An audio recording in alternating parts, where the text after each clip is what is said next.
you know that if you were married at least 10 years consecutive, and now you're divorced, you have not remarried, or you might have remarried and redivorced, but you're currently single, that you might be able to draw more Social Security as a spouse off your ex-spouse's Social Security work record instead of off of your own Social Security work record, especially if he made a lot more money than you. Now, if you made about the same amount of money over your lifetime, you'll just draw your own.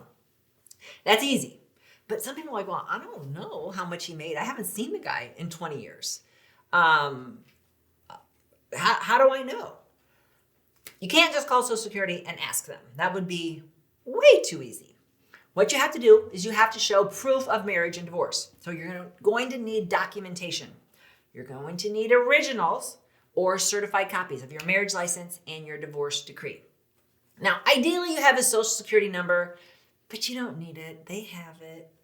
Sometimes it's in your divorce decree, but that's a very common question I get from divorcees. They're like, I went there and they said I have to have it. I don't have it. I don't know how to get it. I love to say, just make them do their job. You give them the marriage license, you give them the divorce decree, they have his Social Security number, okay? So don't let them kick you out of there. They can figure it out. Now, you don't know for sure if you even want to draw Social Security right now, because it depends on how much it's going to be, whether you can afford to even retire. So how do I get them to just tell me how much it's going to be without applying? And, you know, there's over 1,000 employees, Social Security Administration. A lot of them, they're all overworked. A lot of them are going to say, if you're not going to apply right now, we can't tell you now, come back later, I can't tell you. Just be prepared for that. Go in there early, try to be really nice.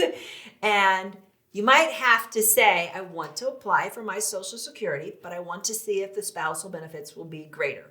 And then they'll ask for the documentation, then they can show you amounts. And you can go, forget that. No, thank you. I don't want to apply. So you might have to do it that way. So first of all, can you draw off your ex-spouse? You have to be at least 62. Your ex has to be at least 62. And I have very long and detailed videos here on YouTube that go into more detail about spousal benefits. But you know your spouse's age. He doesn't have to be drawing. You don't need to know where he is. You just need to know that he's 62. So then you take the documentation, and then they can tell you, and you can say, no, I think I'll wait a couple more years. Because with any Social Security benefit, if you take it earlier than your full retirement age, and in this scenario, I said you are 62, the earliest you could possibly draw your own Social Security or spousal Social Security.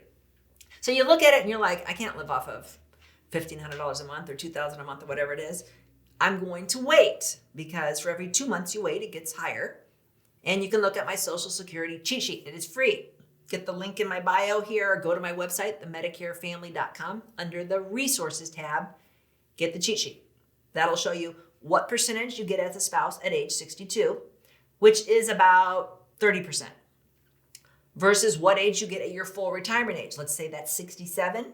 Everybody's is different based on when you were born, but that would be 50%, the full amount, the most you can draw as a spouse or a qualified ex-spouse. So you might say, well, I can't afford to retire at 62, but I can at 64, 5, 6, 7, whatever. There's no benefit in you waiting past your full retirement age to draw as a spouse, because you can't get more.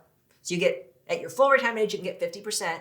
If you waited till 70, you don't get more. You just made a mistake and you gave up 5 years of payments. So it's very critical that you understand that.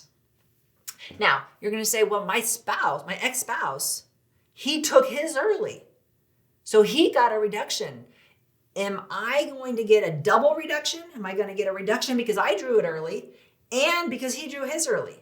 And luckily the answer is no.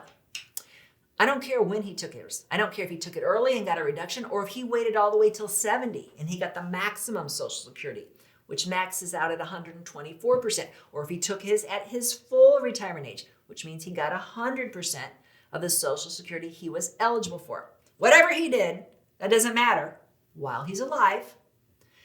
So what you will get as a qualified spouse or ex-spouse is based on your age. If you are 62, like I said, you're only going to get 30%. You're like, well, that's okay. because at my full retirement age, I'll get the full 50%. I did not say that. No, I did not say that. When you draw your benefit at any of these ages, you lock that amount in. You're locking that in level basically until you die, or unless you switch to a survivor, otherwise known as a widow benefit, if your spouse would die. So that amount is going to stay the same. It's not going to get higher at 63 or 64 or 65 or 66 or your full retirement age. You're locking that in. Yes, we do get a cost of living allowance, which is meant to help you keep pace with inflation. Everybody gets that, if there is one. Some years we don't have them. We didn't have one, I think, in 2009, 2010. We don't always have them. But it doesn't really keep pace with inflation either. So in general, the amount you get, you're locking that in. Unless your spouse would pass away, in which case then you could switch to a widow or a survivor benefit. Now, if you're already drawing on your ex-spouse and you're already at or past your full retirement age and your ex-spouse dies, you don't have to do anything. Social Security will automatically get that notice from the funeral home. They'll see that he's passed. They'll see that you're drawing off his work record. They will move you up to a widow benefit, which is 100% of what he was drawing at his time of death. So you should get a big raise moving from a spousal benefit, which maxes out at 50%, to a widow benefit, which can be as much as 100%.